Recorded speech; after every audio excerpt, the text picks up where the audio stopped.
আপনি যদি Adobe Illustrator খুলে ভয় পান, এই ভিডিওর পরে আপনার আর ভয় লাগবে না।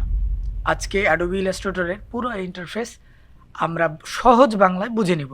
আসসালামু আলাইকুম রহমতুল্লাহ, আমি সালমান ফার্সি। এটা আমাদের গ্রাফিক ডিজাইন সিরিজের ক্লাস 2 ভিডিও। অ্যাডোবি ইলাস্ট্রেটর হলো একটা ভেক্টর ফাইল। আমরা অ্যাডোবি ইলাস্ট্রেটরে যাই। তো যখন আমরা অ্যাডোবি ইলাস্ট্রেটরে আসব, ইনস্টল করার পরে যখনই আমরা এটা ওপেন করব, তখন আমরা দেখতে পাবো এরকম পুরো ইন্টারফেসটা। ঠিক আছে? তো অনেক সময় এটা না থাকবে না, এরকম থাকতে পারে। শুধু সিম্পল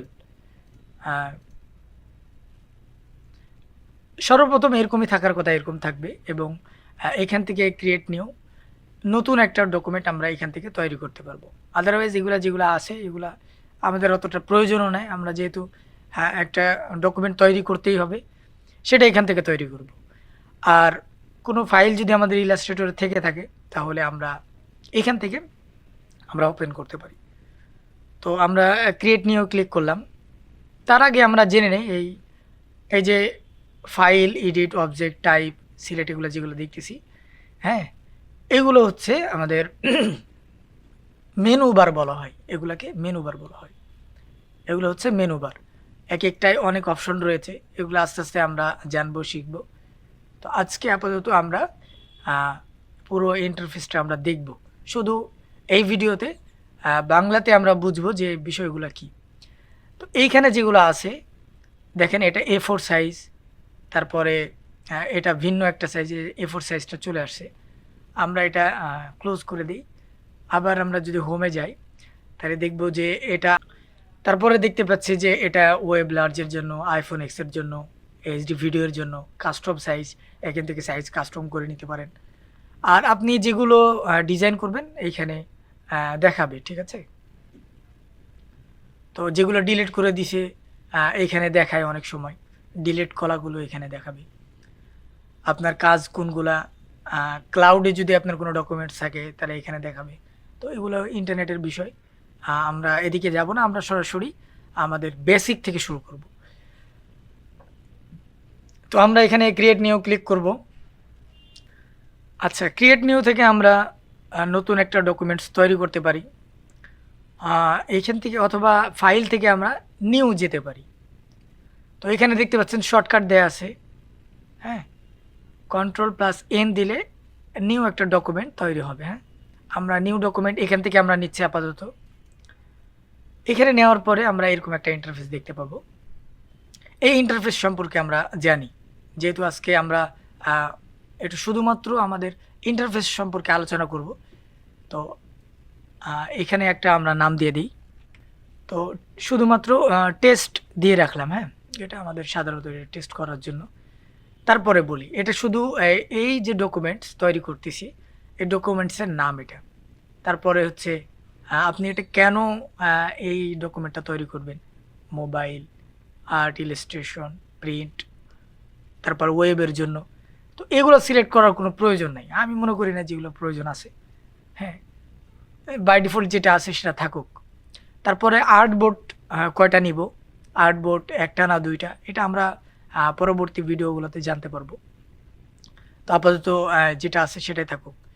তারপরে এখানে আমরা সাইজ, এই সাইজটা দেখেন, এখানে অনেকগুলো সাইজ দেওয়া আছে। A4 সাইজ দেওয়া আছে। তারপরে হচ্ছে ইউটিউবের ভিডিও, যেটা 1920x1080 পিক্সেলের সাইজ দেওয়া আছে। লার্জ, লিগেল, সবগুলোই দেওয়া আছে। আমার যে সাইজটা প্রয়োজন সেটা আমরা নিব। তো এখান থেকে দেখেন এই সাইজ, আবার এখানে মিলিমিটার সিস্টেম দেওয়া আছে। এখানে পিক্সেল সিস্টেম আছে, পয়েন্ট সিস্টেম আছে, ইঞ্চি আছে, ফিট আছে।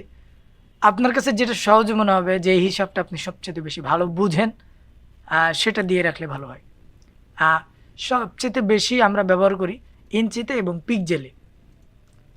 ফিটে এটা ব্যবহার হয়, তবে এই দুটার একটু বেশি ব্যবহার হয়। পিক্সেলে অনেক কাজ সুবিধা হয়, আর ইঞ্চিতে মাপ নেওয়ার ক্ষেত্রে সবচেয়ে বেশি বেস্ট। তো আমরা ইঞ্চিতে দিয়ে নিচ্ছি আপাতত।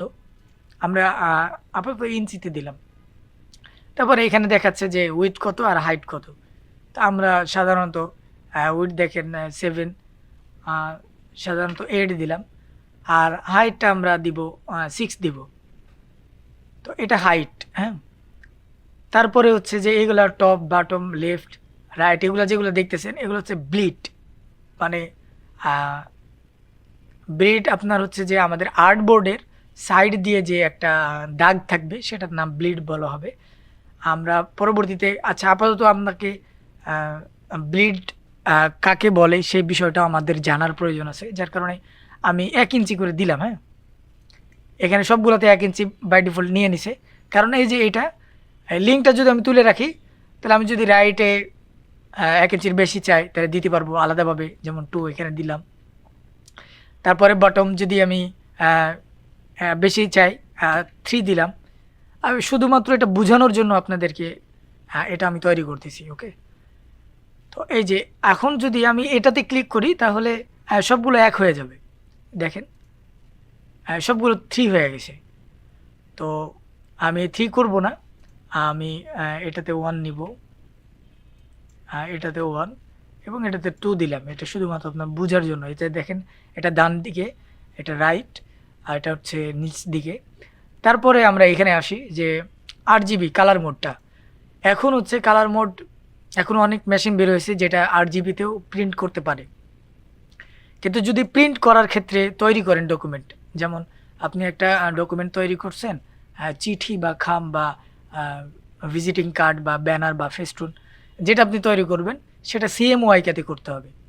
সিএমওয়াইকেতে করতে হবে কারণ এটা হচ্ছে প্রিন্টের কালার। আপনি যদি 8 জিবিতে তৈরি করেন এবং প্রিন্টের জন্য যদি দেন তাহলে কালারগুলো নষ্ট হয়ে যাবে, কালারগুলো অ্যাকুরেট থাকবে না। তো আমরা আপাতত 8 জিবিতে দিয়ে রাখতেছি এবং এইটা হচ্ছে রাস্টার ইফেক্ট দিয়ে রাখছে। এটা হচ্ছে 300 দেব, মানে এটা হচ্ছে রেজুলেশন, এটাই হচ্ছে রেজুলেশন। তো 72 দিলে এটা রেজুলেশনটা একটু কম থাকবে এবং যদি 300 দেই তাহলে এটা বেশি থাকবে, এটা আমরা বুঝতে পারতেছি। এখন হচ্ছে যে অ্যাডভান্স লেভেলের যদি এটা আমরা যাই, এটাই হচ্ছে অ্যাডভান্স।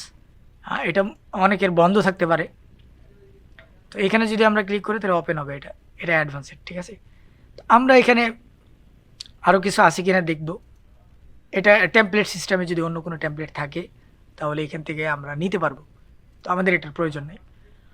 আদারওয়াইজ এখানে যা কিছু আছে আলোচনা করছি। ও আরেকটা আছে, এটা হচ্ছে যে এই যে হাইট ওয়েট দিলাম, এটা আমরা কি ল্যান্ডস্কেপ সিস্টেমে রাখবো নাকি পোর্ট্রেট সিস্টেমে রাখবো, এটা এখানে দেয়া আছে, হ্যাঁ।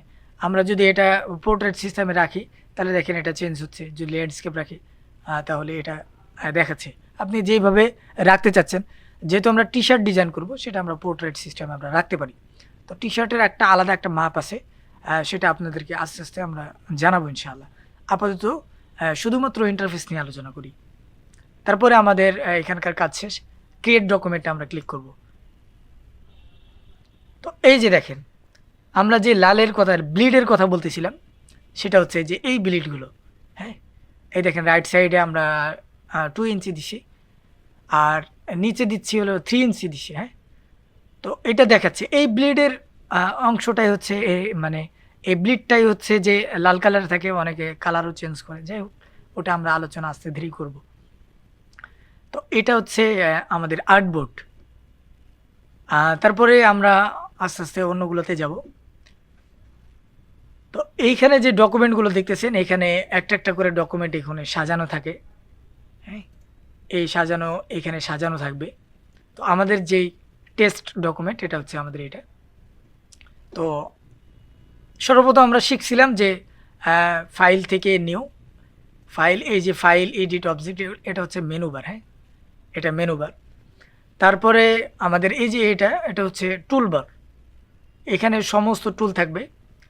আর যদি এখানে কোনো টুল শর্ট পড়ে, যদি কোনো টুল এখানে নাই দেখায়, এখানে দেখাচ্ছে না, তাহলে এই যে থ্রি ডট বাটনে আমরা যদি এখানে লেখা আছে এডিট টুলবার, এখানে যদি আমরা ক্লিক করি তাহলে এখানে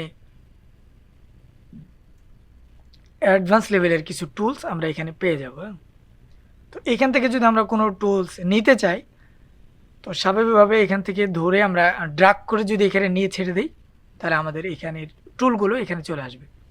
তো আপাতত এখানে আমাদের প্রত্যেকটা টুল এখানে দেয়া আছে। তো এটা লাগবে না, এটার নাম হচ্ছে টুলবার। আর এই যে এগুলো দেখতে পাচ্ছি এগুলো হচ্ছে সব প্যানেল। হ্যাঁ, এটা হচ্ছে colour panel, brush panel, symbol panel, তারপরে হচ্ছে এটা graphic style panel, appearance panel. হ্যাঁ, তারপরে অ্যালাইন প্যানেল, এগুলো হচ্ছে প্যানেল, এগুলাকে প্যানেল বলা হয়, এগুলা প্যানেল বলি আমরা। তো এখানে অনেক সময় অটোমেশন থাকবে, এরকম থাকতে পারে, স্বাভাবিকভাবে এরকম থাকতে পারে। আপনারা এক কাজ করবেন, এখান থেকে এই ক্লাসিক যেটা আছে এই ক্লাসিকটা দিয়ে দিবেন। ক্লাসিকটা দিলে সবচেয়ে এই ক্লাসিকের যেই আউটফিটটা আছে এটা খুব সুন্দর, ইন্টারফেসটা একটু সুন্দর, ভালো লাগে দেখতে, কাজ করতে মজা পাই আমি। এখান থেকে আরেকটা আমরা জিনিস শিখব, যেটা হচ্ছে জুম করা। আমাদের যদি এটা নড়াতে হয় আমরা জুম করব কিভাবে। এখানে দেখেন জুম টুল আছে, আমরা যদি জুম টুলটা সিলেক্ট করি তাহলে দেখেন এটা প্লাস দেখাচ্ছে। যদি ক্লিক করি, যেখান থেকে ক্লিক করব সেখান থেকে জুম হবে। এই যে কোণা থেকে ক্লিক করছি, কোণা থেকে জুম হচ্ছে। হ্যাঁ, এখন যদি অল্ট বাটন চেপে ধরে যদি আমরা ক্লিক করি তাহলে মাইনাস হবে, জুম আউট হবে। হ্যাঁ, জুম আউট হচ্ছে, যেখান থেকে ক্লিক করব সেখান থেকে জুম ইন হবে। যেখান থেকে মানে আপনার কার্সরটা, এই মাউস পয়েন্টারটা যেখানে থাকবে সেখান থেকে জুম ইন জুম আউট হবে। হ্যাঁ, আর আরেকটা হচ্ছে যে এখন যদি আমরা কন্ট্রোল অল্ট দুটো প্রেস করে যদি মাউসের যেই চাকা আছে স্ক্রল করি তাহলে দেখেন জুম ইন জুম আউট হচ্ছে। ঠিক আছে, কন্ট্রোল প্লাস অল্ট চেপে ধরে মাউসের যে চাকাটা আছে এটা যদি আমরা ঘুরাই তাহলে মানে এই মাউস পয়েন্টার যেখানে থাকবে সেখান থেকে যদি আমরা চাকাটা ঘুরাই তাহলে জুম ইন জুম আউট হবে। এটা কিভাবে আবার বলি, যে কন্ট্রোল প্লাস অল্ট চেপে ধরে রাখতে হবে, আর সাথে সাথে এই চাকাটা ঘোরাতে হবে এই মাউসের, আর মাউস পয়েন্টার যেখানে নিয়ে যাব সেখান থেকে জুম হবে, সেখান থেকে জুম আউট হবে। ঠিক আছে, যেখানে নিয়ে যাব সেখান থেকে। আমার যদি এই জায়গাটা প্রয়োজন হয়, এই জায়গাটা স্বাভাবিকভাবে এই জায়গাটা দেখ একটা সিম্পল একটা শেপ আঁকাই, এই যে এটা যদি আমরা এই কোণাটা আমার দেখার ইচ্ছা, এই কোণাটা ঠিক আছে কিনা আমরা দেখব, তাহলে আমরা কি করব, চেপে ধরে এই কোণা থেকে যদি আমরা এমন করি তাহলে আমরা দেখতে পাচ্ছি, এই যে একদম জুম করে দেখতে পাচ্ছি। ওকে, এখন যদি শুধু অল্ট প্রেস করি, শুধু যদি অল্ট প্রেস করে আমরা যদি এই কার্সরটা ঘুরাই তাও কিন্তু জুম ইন জুম আউট হচ্ছে। ঠিক আছে, এটা দেওয়া হবে। এখন যদি শুধু কন্ট্রোল চেপে ধরে যদি আমরা এটা স্ক্রল করি তাহলে দেখেন হ্যাঁ ডান দিকে যাচ্ছে, বাম দিকে আসছে। ঠিক আছে, তো এই কষ্ট করে এই যে এটা ঘোরাতে হবে না, এটা এদিকে নিয়ে যেতে হবে না, এটা এদিকে চাপতে হবে না, এটা করা লাগবে না। আর উপরে নিচে শুধুমাত্র যদি চাকাটা স্ক্রল করি তাহলে উপরে নিচে বুঝে যাচ্ছে বা আপ ডাউন করতেছে। ঠিক আছে, তো আমাদের জুম সম্পর্কে আমরা জানতে পারলাম। তো এই যে টুলবার, এই টুলের মধ্যে এটা হচ্ছে সিলেকশন টুল, এটা দিয়ে আমরা সিলেক্ট করব।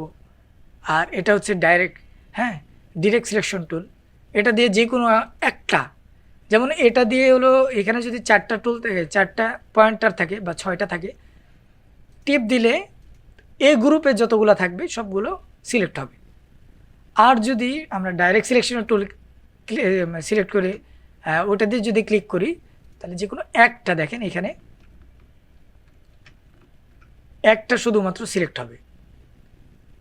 আবার এটা দিয়ে আমি 2টাও করে নিতে পারি, 3টাও, এভাবে 3টা, এখানে 2টা ধরে যদি আমরা শিফট চেপে ধরে যদি এটা ক্লিক করি তাহলে দেখেন 3টা হচ্ছে। শিফট দিয়ে যদি আরেকটা ধরি তাহলে 4টা হচ্ছে। ঠিক আছে, তা এটা হচ্ছে direct selection tool. Direct selection টুলের আরেকটা আছে গ্রুপ সিলেকশন টুল, এটাও সেম কাজ। তারপরে আরেকটা হচ্ছে ম্যাজিক টুল। হ্যাঁ, এই যে এই ম্যাজিক টুলে যদি আমরা ক্লিক করি তাহলে কালারের উপরে যে মানে ওই কালার যে যতগুলো আছে সবগুলো সিলেক্ট হবে। যেমন এখানে যদি আমি আরেকটা নেই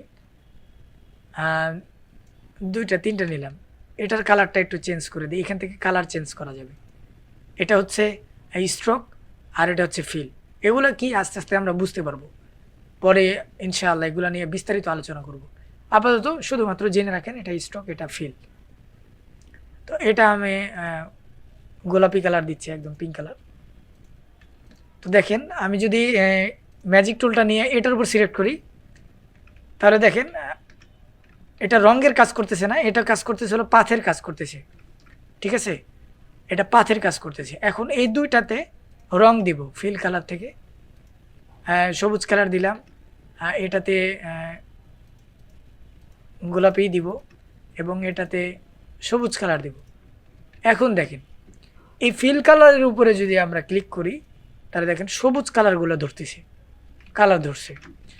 তো আমরা এটা বুঝতে পারলাম দুইটা, একটা হলো এটা পাথের কাজ করে। পাথ কি জিনিস আমি আপনাদেরকে বুঝাবো আরেকটা ভিডিওতে ইনশাআল্লাহ। আজকে শুধুমাত্র ইন্টারফেস নিয়ে আলোচনা, যার জন্য ভিডিও লং করব না। শুধুমাত্র টুলের কয়েকটা টুল নিয়ে আলোচনা করতেছি, এটা স্বাভাবিকভাবে আর কি। টুল নিয়ে আরও আলোচনা করবো আরেকটা ভিডিওতে, যেটা বিস্তারিত টুল নিয়েই শুধু আলোচনা থাকবে। তো এটা শুধুমাত্র ধরে রাখেন, বুঝে রাখেন যে এটা ম্যাজিক টুল। এই টুলের কাজ অনেক। তো এখানে মোটামুটিভাবে আমাদের আজকের সমস্ত ইন্টারফেস আমরা জানতে পারলাম। আস্তে আস্তে আমরা কাজগুলো শিখবো ইনশাআল্লাহ। আজকের ভিডিও এ পর্যন্ত।